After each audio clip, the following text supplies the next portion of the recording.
Sunlight glinted off the strange vessels as they pierced through Earth's atmosphere, their metallic hulls shimmering like liquid mercury.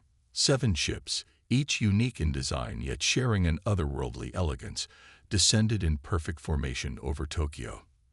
The world held its breath, screens everywhere showing the same unprecedented sight.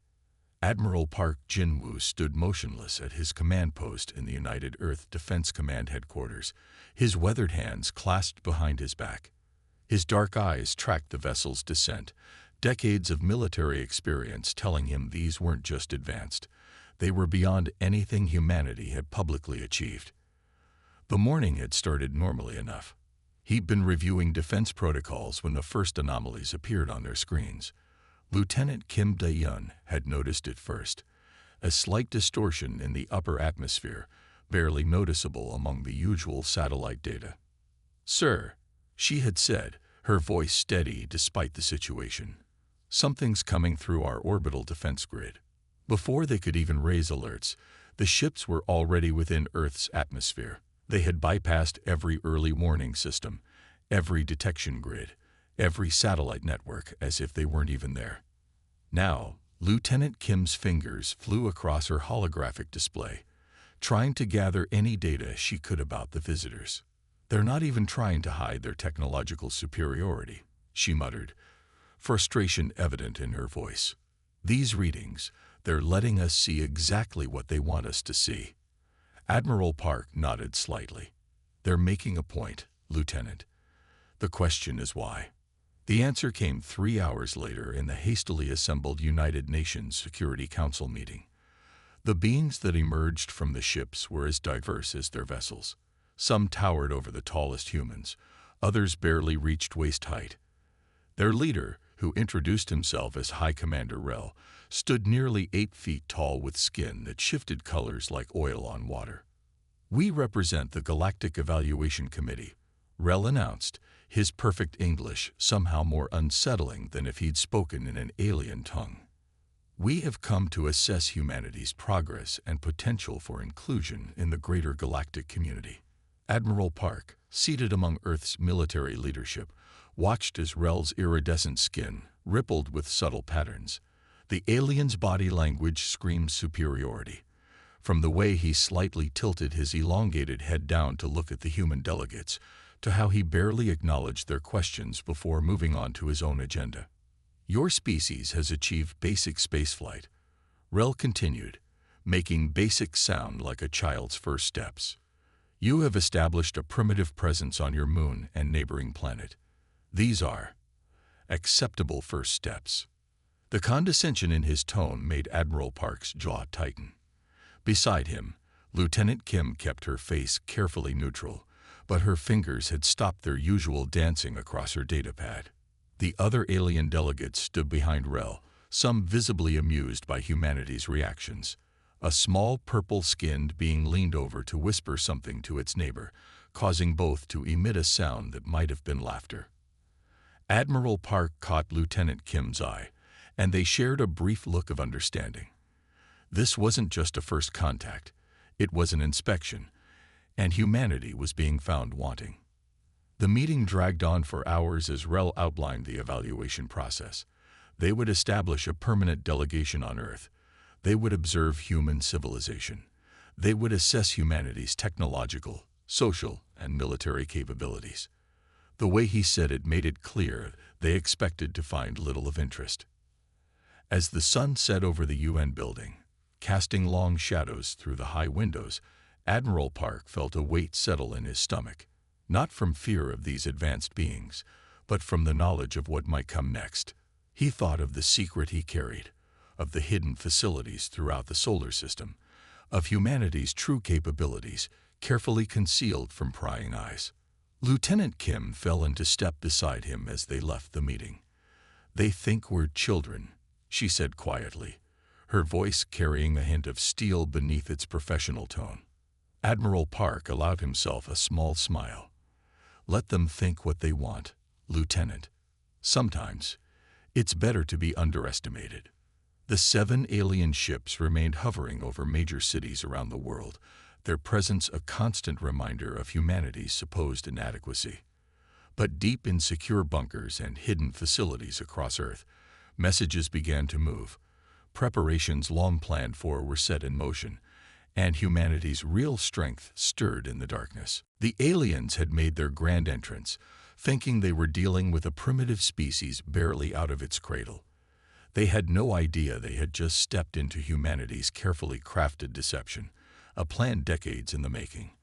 As Admiral Park returned to his command post that evening, he allowed himself another small smile.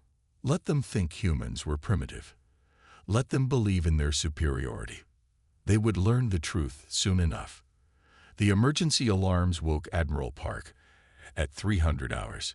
Red lights flashed through the command center as screens displayed the unthinkable, complete communications blackout with the Meridian colony on Mars. Humanity's first and largest off-world settlement, home to 3,000 souls, had gone silent. Lieutenant Kim's face was pale in the glow of her monitors as she worked frantically to restore contact. "Sir, we're getting nothing. No emergency beacons, no distress signals, not even basic telemetry data." The Admiral leaned over her station, his face carved from stone. "Show me the last transmission." The screen flickered to life, showing the colony's main dome against the rusty Martian landscape. The transmission was grainy, damaged by interference, but clear enough to see what happened next. 3 sleek vessels appeared in the frame, their hulls bearing the distinctive spiral markings of the Tavor Dominion. Without warning or provocation, they opened fire. The footage showed the dome's shield systems activating. Too late. Energy weapons cut through the colony's defenses like paper, reducing 3 years of human engineering to rubble in seconds. The transmission ended with the image of the atmosphere venting into the thin Martian air. "Get me the Secretary General," Admiral Park ordered, his voice deadly calm. "And find Ambassador Lee. We need her in the emergency session." 4 hours later, Ambassador Lee Jisoo sat at the center of the United Nations Emergency Council, her traditional hanbok a stark contrast to the modern chamber. Across from her, High Commander Rel lounged in his specially designed chair, his iridescent skin showing patterns that humans had learned to recognize as amusement. "Let us be clear about what we're seeing," Ambassador Lee said, her voice steady despite the fury in her eyes. The attack footage played on the chamber's main screen, showing the destruction frame by frame. This was an unprovoked attack on a civilian settlement by ships belonging to the Tavor Dominion. Rel waved one elongated hand dismissively. "Surely," he said, his tone dripping with condescension, "humanity understands that such unfortunate incidents occur in the vastness of space." These were clearly rogue elements, acting without official sanction. The other alien delegates nodded, their expressions ranging from feigned concern to barely concealed smirks. A tall crystalline being actually made a sound like chiming bells, their species equivalent of laughter. Ambassador Lee's knuckles whitened around her datapad, but her voice remained level. 3,000 citizens, High Commander. Men, women, children. The Meridian colony was a scientific outpost, not a military installation. "And we express our deepest regrets," Rel replied, though his skin patterns showed nothing resembling remorse. "The Tavor Dominion will conduct an internal investigation. However, you must understand that in the greater scheme of galactic politics, such small matters. Ambassador Lee's interruption silenced the chamber, even the crystalline being stopped its chiming. "You consider the deaths of 3,000 humans a small matter." Rel's skin flickered with patterns of irritation. "Ambassador, your species is young, inexperienced. There are realities of space that you must accept. The strong survive. The weak." He left the sentence hanging. In the observation gallery, Admiral Park watched the exchange with Lieutenant Kim at his side. His face remained impassive, but his hands, clasped behind his back, were clenched tight enough to whiten his knuckles. "Sir," Lieutenant Kim whispered, "the Prometheus is ready. Captain Song reports all systems are go." Admiral Park gave an almost imperceptible nod. "Tell her to hold position. Let's see how this plays out first. Below, Ambassador Lee had risen to her feet. The United Earth government demands immediate reparations and the surrender of those responsible for this attack. The chamber erupted in alien laughter. Rel's skin rippled with amusement patterns so bright they were almost blinding. Demands, he said, the word dripping with mockery. Ambassador, let me be clear. Your species has no position from which to make demands. You should be grateful we even acknowledged this incident. Ambassador Lee looked around the chamber, meeting the eyes of each alien delegate in turn. Some looked away. Others stared back with open contempt. Finally, she spoke again, her voice carrying to every corner of the room. Then you leave us no choice, she said quietly. This session is adjourned. The United Earth government will take appropriate action. As the delegates filed out, Admiral Park received a message on his secure channel. The president had given the authorization. Operation Prometheus was now active. Send the word, he told Lieutenant Kim. It's time to show them what humanity is really capable of.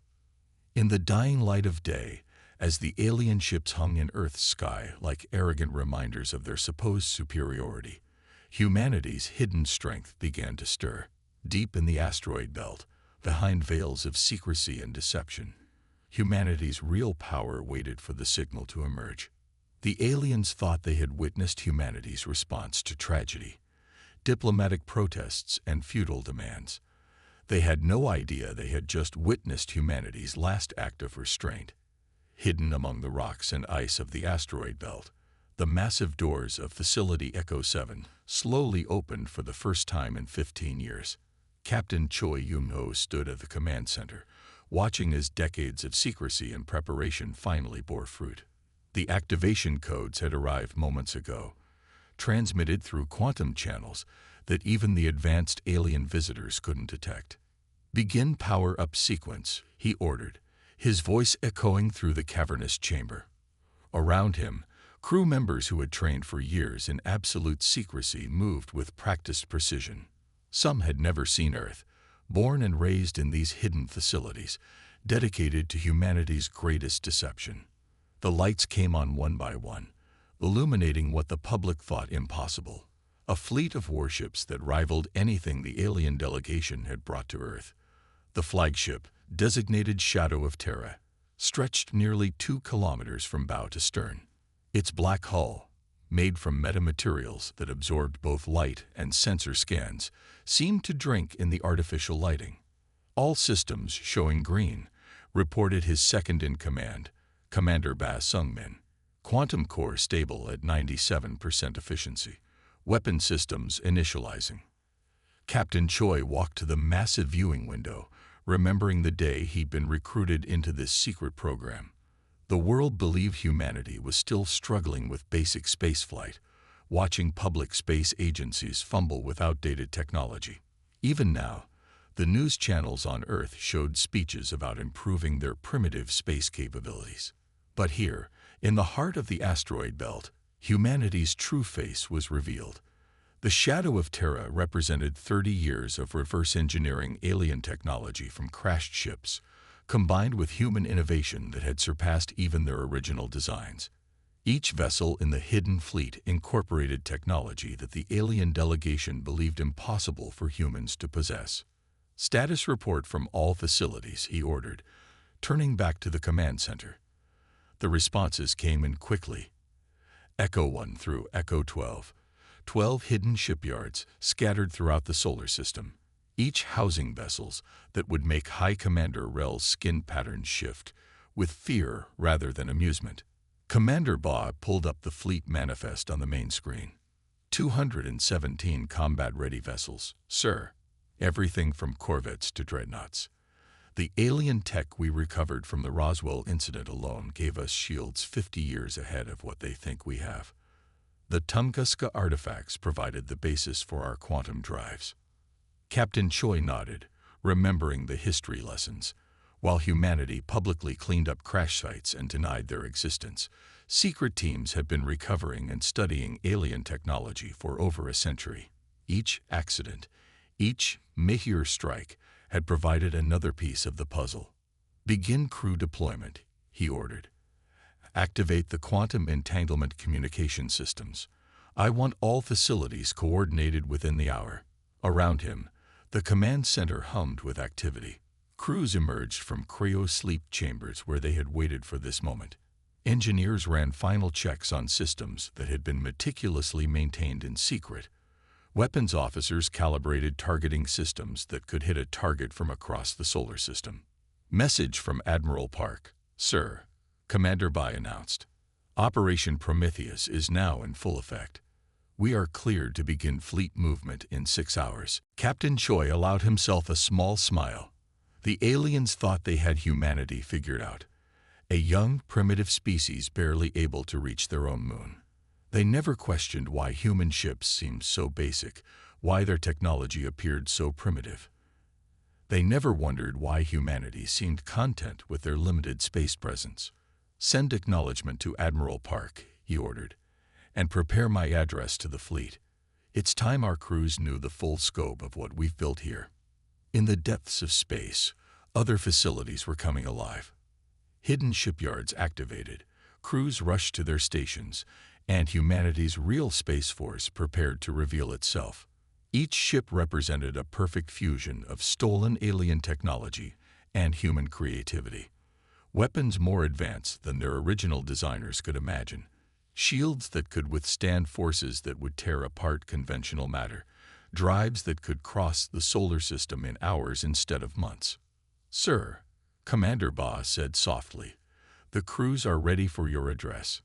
Captain Choi stepped up to the communications panel, looking out at the fleet that would change humanity's place in the galaxy. For 30 years, they had hidden their strength, played the role of primitive newcomers to space. Now, as he prepared to address the men and women who would reveal humanity's true power to the galaxy, he felt the weight of history on his shoulders. The time for pretense was over. The aliens had brought their arrogance to Earth's doorstep, had attacked human colonies with impunity, believing there would be no consequences. They were about to learn just how wrong they were. In the darkness of the asteroid belt, humanity's secret fleet waited for the signal to emerge. And when it did, the galaxy would never be the same. The asteroid known as X-217 shuddered, then split apart like a hatching egg. From within its rocky shell, something impossible emerged, a warship larger than anything humanity had publicly admitted to building. The ESS Prometheus, pride of Earth's hidden fleet, rose from its decades-long slumber. Captain Song Minji stood on the bridge, her hands clasped behind her back, as she watched the asteroid fragments drift away from her ship's hull. The Prometheus stretched 3 kilometers from bow to stern, its black surface dotted with weapon ports and sensor arrays that put their alien visitors' technology to shame. "All systems online," reported Lieutenant Han Jinsu from his station. "Quantum core at full power. Stealth systems engage. We're completely dark to their sensors." Captain Song nodded, watching as her crew performed their duties with practiced precision. They had trained for this moment in simulators, but now they were about to reveal humanity's greatest secret to the galaxy. "Status of the alien delegation's vessels?" she asked, her voice steady despite the tension filling the bridge. "Still in high Earth orbit, Captain," answered Commander Kang Yuna from Tactical. "Their sensors are focused on the diplomatic channels. They have no idea we're here." The Prometheus moved with impossible grace for its size, its quantum drive allowing it to accelerate faster than any conventional engine. Within minutes, they had cleared the asteroid belt. Mars grew larger in their view screen, its red surface still bearing the scar where the Meridian colony had stood. "Message from Fleet Command," Lieutenant Han announced. "The other facilities are reporting successful launches.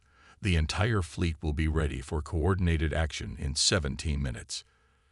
Captain Song allowed herself a small smile. Across the solar system, humanity's hidden strength was emerging. Ships that had been concealed in asteroid bases, lunar caves, and even beneath Earth's oceans were rising to join the Prometheus. "Take us into position," she ordered. "Right between Mars and Earth. I want those alien ships to have a clear view when we drop our stealth systems."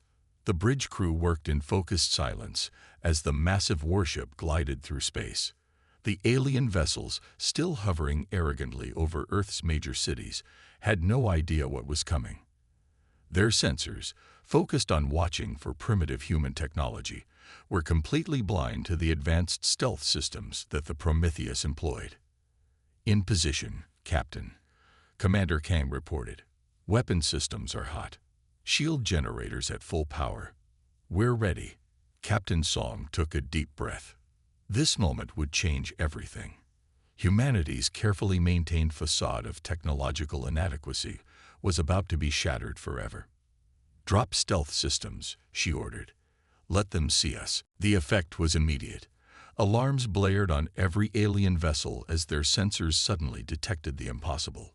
A human warship that dwarfed their largest vessels, bristling with weapons that shouldn't exist for centuries by their estimates.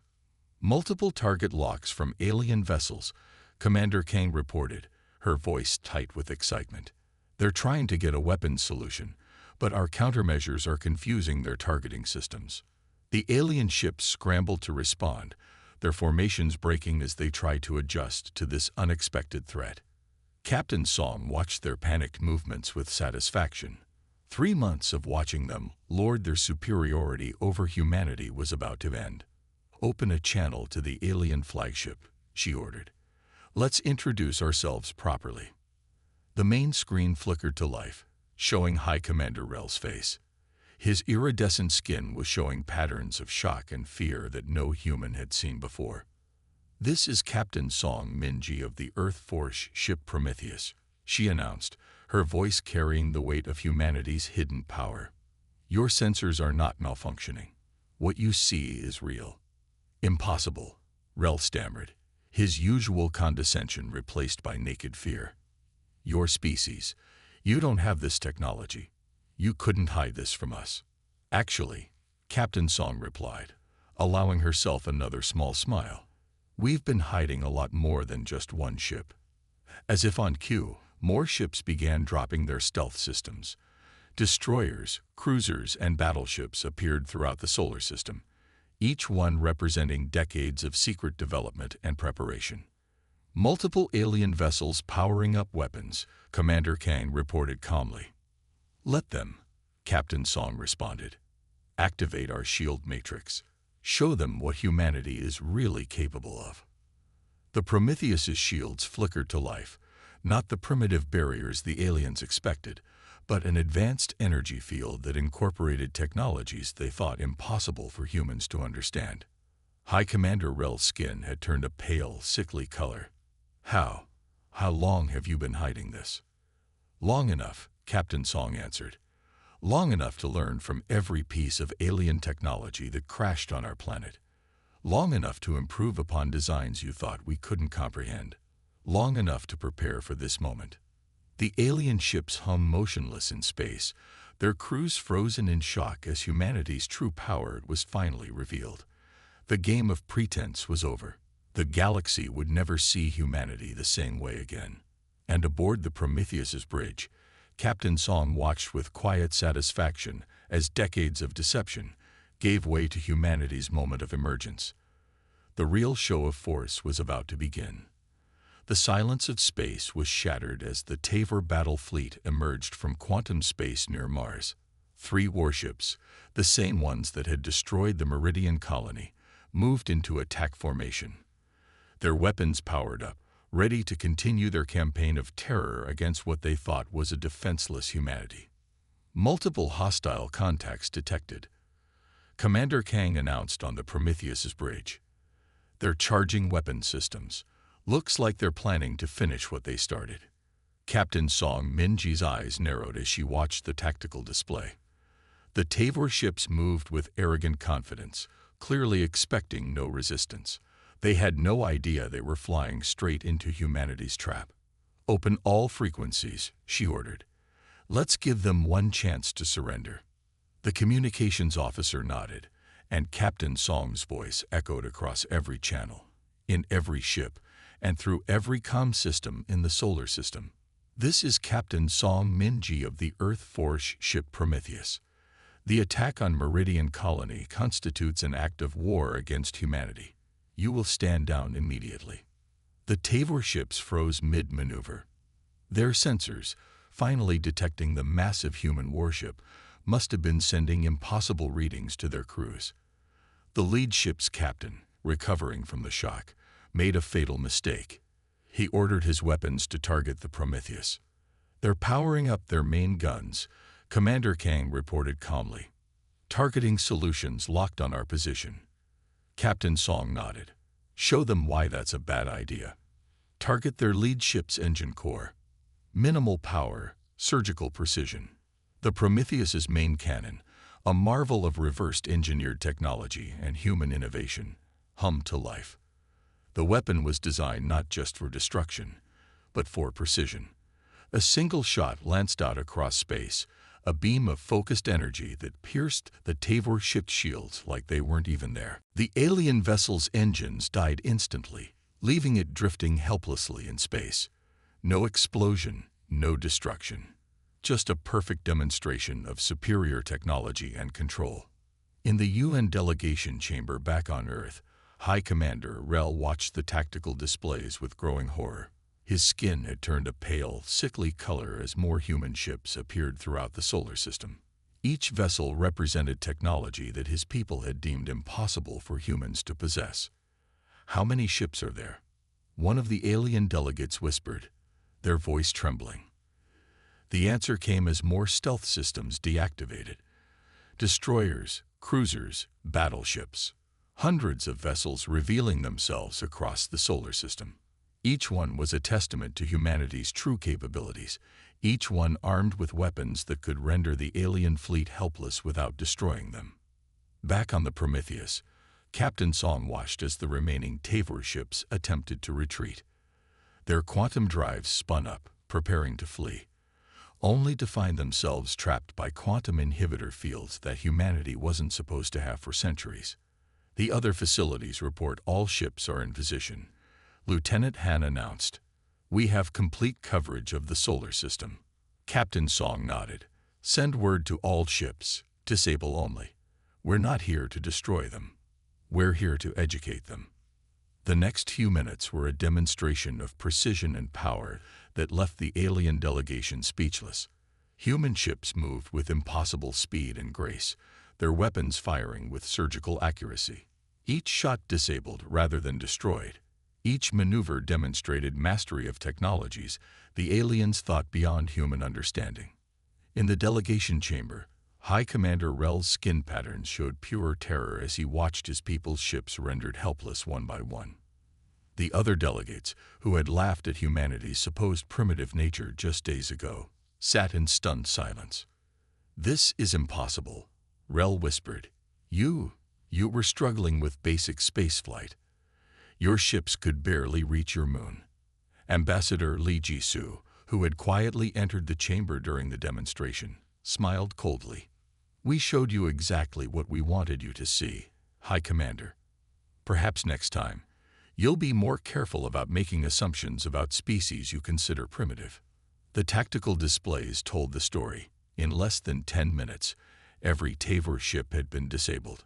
No lives lost, no ships destroyed, just a perfect demonstration of overwhelming technological superiority. Captain Song's voice came over the comm system again, addressing not just the disabled ships, but the entire alien delegation. "This demonstration is concluded. Let me be clear. Humanity has been preparing for this moment for generations. We have studied your technology, improved upon it, and developed our own innovations. We chose to hide our true capabilities, and you chose to believe in our weakness." She paused, letting her words sink in. "The next demonstration will not be so gentle. Remember this moment. Remember what humanity is capable of when provoked. And remember, we showed you only what we wanted you to see." In the delegation chamber, as the aliens processed the full implications of what they had witnessed, Ambassador Lee stood up. "I believe," she said calmly, "it's time to renegotiate the terms of our relationship with the galactic community." None of the alien delegates dared to disagree. The airlock cycled with a soft hiss as Commander Kang Haijin and her boarding team prepared to enter the disabled Tavor vessel. Their advanced combat suits, another piece of technology humanity had kept hidden, made them look more like beings of light and shadow than human soldiers. "Remember," she said to her team through their quantum-linked comms, "we're here to secure the ship and its crew, not to seek revenge. Show them what human discipline looks like." The inner doors opened, revealing the Tavor ship's main corridor. The alien crew had already gathered there, their earlier aggression replaced by obvious fear.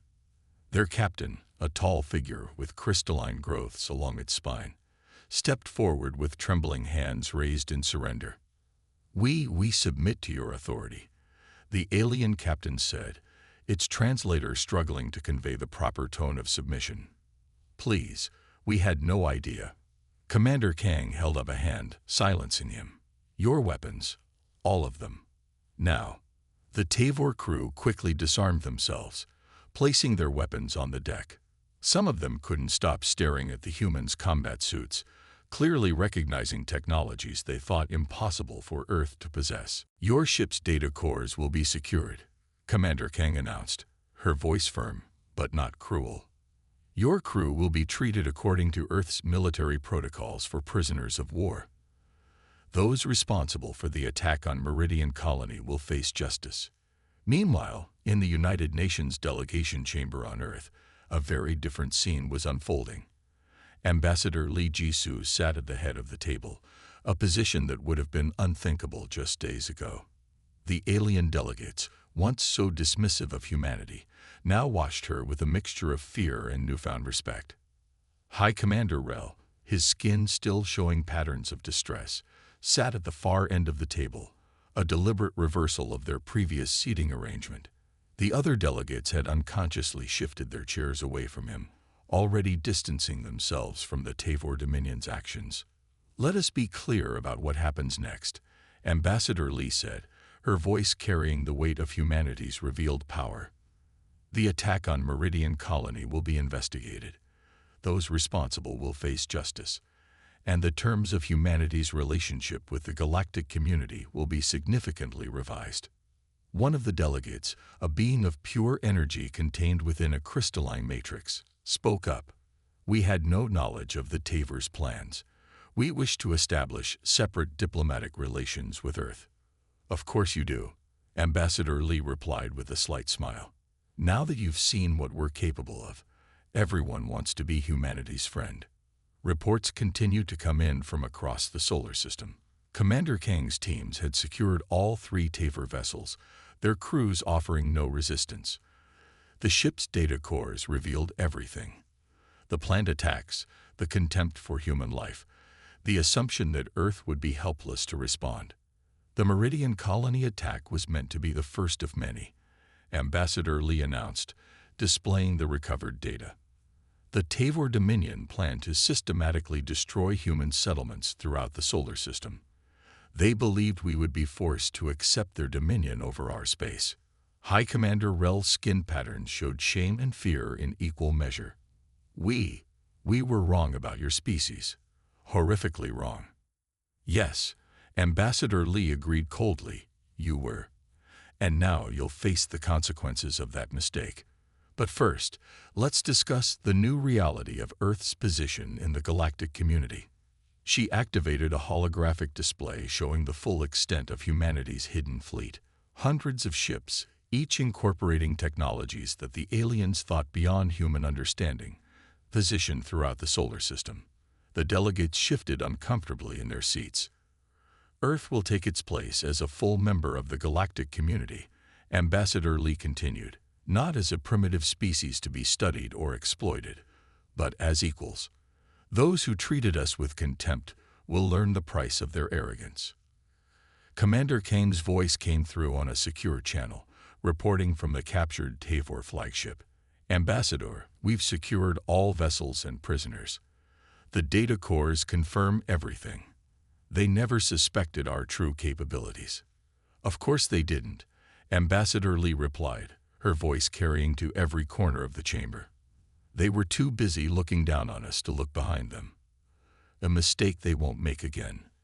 The delegation chamber, once a place of alien condescension, had become the site of humanity's diplomatic triumph. The balance of power had shifted, not through destruction or dominance, but through the revelation of carefully hidden strength. As night fell over the United Nations building, the aliens left the chamber with a new understanding of humanity. They had come expecting to find a primitive species barely worthy of notice. They had found instead a civilization that had mastered deception on a solar system scale, hiding its true power until the perfect moment to reveal it. The reckoning had come, and with it, the galaxy would never be the same. The stars shone brightly against the void of space as Admiral Park Jin-woo stood on the Prometheus's observation deck. 1 year had passed since humanity revealed its true strength to the galaxy, and now he watched as Earth prepared to take its rightful place among the stars. The diplomatic vessel carrying Earth's first official delegation to the Galactic Council gleamed in the sunlight, its hull incorporating the same advanced materials that had helped keep humanity's fleet hidden for so long. Captain Song Min-ji's Prometheus would escort them, a quiet reminder of the power that lurked behind Earth's newfound diplomatic status. Hard to believe how much has changed in just 1 year, Commander Kang Hai-jin said, joining the Admiral at the window. She had earned multiple commendations for her handling of the Tavor shipboardings, showing the galaxy that humanity could be both powerful and merciful.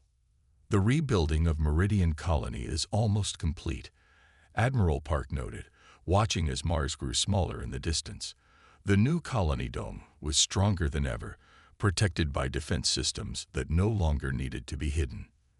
The Galactic Council had changed dramatically since humanity's emergence. The Tavor Dominion's influence had crumbled after their failed attack, their leadership facing justice for their crimes. Other species, once dismissive of humanity, now sought alliance and trade agreements with Earth. I received an interesting report this morning, Commander Kang said with a slight smile. Some of the younger species in the galaxy have started studying Earth's history. They're particularly interested in how we managed to hide our true capabilities for so long. Admiral Park chuckled. Let them study. They might learn something about patience and planning. We spent generations preparing, watching, learning. While they saw what they expected to see, we built something they never imagined possible. Through the window, they could see the diplomatic vessel begin its quantum jump sequence. The technology, once thought beyond human understanding, now served as a normal part of Earth's space operations. Captain Song's voice came over the comm system, calm and professional as always. Prometheus ready for escort duty, Admiral. We'll make sure Earth's delegation arrives safely. The stars seemed to bend as the ships engaged their quantum drives. This journey would take them further than any official human delegation had ever traveled, to the heart of galactic civilization. But this time, humanity would arrive not as supplicants, but as equals. They never saw us coming, Commander Kang reflected, watching the quantum wake dissipate. They were so convinced of their superiority, they forgot one simple truth. Never underestimate humanity, Admiral Park replied, smiling as the ships disappeared into the darkness of space. We're quite good at surprising those who underestimate us. The story of humanity's emergence spread through the galaxy like wildfire. On countless worlds, in countless languages, people told the tale of the species that had hidden its true nature until the perfect moment. Some spoke of it with admiration, others with fear, but all with respect. The Meridian Colony attack, meant to demonstrate humanity's weakness, had instead revealed its strength, not just in technology or military might, but in patience, planning, and the ability to play a long game that spanned generations. Young officers in alien fleets studied the footage of the Prometheus's first revelation, analyzing how a supposedly primitive species had managed to build and hide such advanced technology. Diplomatic academies added new courses on human strategic thinking, teaching future ambassadors to look beyond appearances. In the rebuilt Meridian Colony, a memorial stood to those lost in the attack. But alongside it stood something else, a museum showcasing the history of humanity's secret space program. Visitors from across the galaxy came to learn how Earth had managed to hide its true capabilities for so long. Admiral Park turned from the window as the last traces of the quantum wake faded from view. "Commander," he said, "send word to all facilities. Operation Prometheus is officially complete. We can finally stop hiding." Commander Kang nodded, but there was a knowing look in her eyes. "Sir, do you really think we've revealed everything?" The Admiral's smile widened slightly. "Commander, if there's one thing humanity has learned, it's that it's always good to keep a few surprises in reserve. The galaxy may think they've seen all we can do, but—" He left the sentence unfinished, but Commander Kang understood. Humanity had earned its place among the stars not through brute force, but through patience, planning, and the wisdom to know when to reveal its strength. And perhaps, just perhaps, they still had a few more surprises waiting for the right moment. As the Prometheus continued its patrol of the solar system, now openly displaying the power it had hidden for so long, Admiral Park couldn't help but feel proud. Humanity had proven itself not just technologically advanced, but strategically brilliant. They had changed the galaxy not through conquest, but through revelation. The new era had begun, and humanity was ready for whatever challenges it might bring.